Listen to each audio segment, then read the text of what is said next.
Hello and welcome to episode number 1. This is George Theodossi from GFS Solutions and we're coming to you from the sunny Cyprus. Now today's subject is very, very dear to my heart. We're talking procrastination, guys. Why is that so important in business? Well, put very simply, this can kill your business before you've had a chance to even make any kind of money, let alone, a good amount of money. Now I'm going to give you a couple of examples. And we're also going to leave you with a couple of takeaways that you can take away from this video and implement immediately, because that's what it's all about. I'm not here to be airy-fairy and fluffy and give you great theories, things that you can put into action straight away. So, procrastination. So this is episode 1 of GFS Solutions TV, effectively.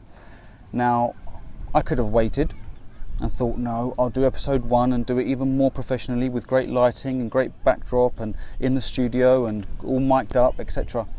But no, I'm on holiday and I can't stop thinking about it and I just want to get it done.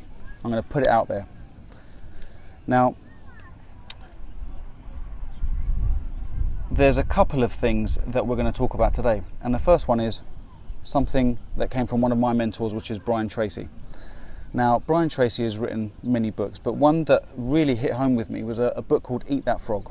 And there was something so potent that came out of that, which one of the main things was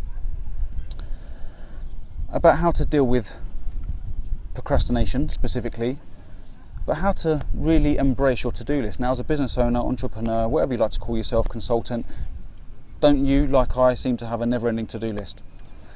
Now here's the one thing that I took away from Eat That Frog, written by Brian Tracy, which was first thing in the morning, you look at your to-do list and you attack the biggest thing on that list.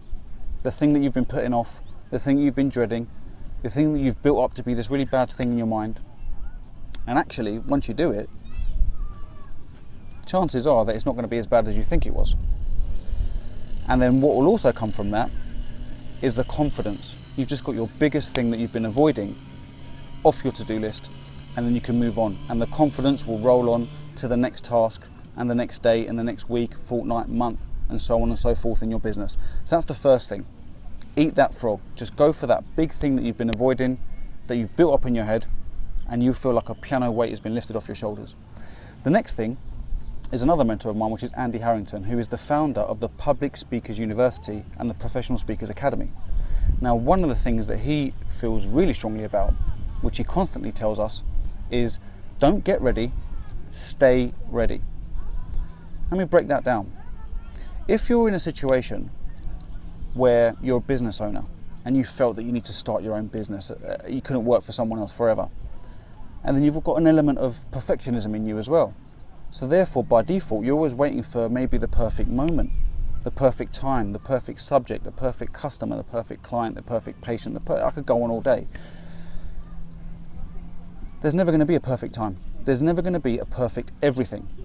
And by having that mentality of, I'll do that when I'm ready, I will get ready, it's just another form of procrastination, which means things get delayed, things don't happen. And let me just break it down very simply for you. Business generally is not rocket science. The difference, in most cases, between success and failure is taking action. That's what bridges that gap. So having the mentality of staying ready means that you're always ready. You won't be 100%, but that's fine. But staying ready as opposed to getting ready, you've just jumped a level in terms of your mindset. And at the end of the day, you do something, it doesn't quite work, you're not a failure.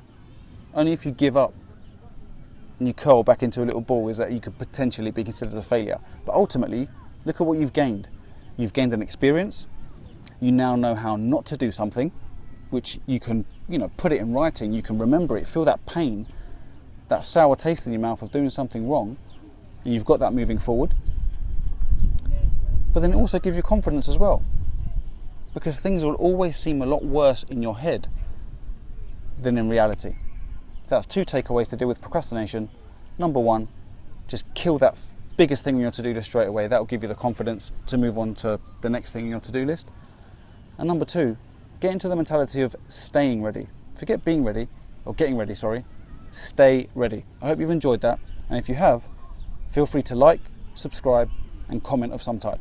I'm George from GFS Solutions. I hope you've enjoyed that.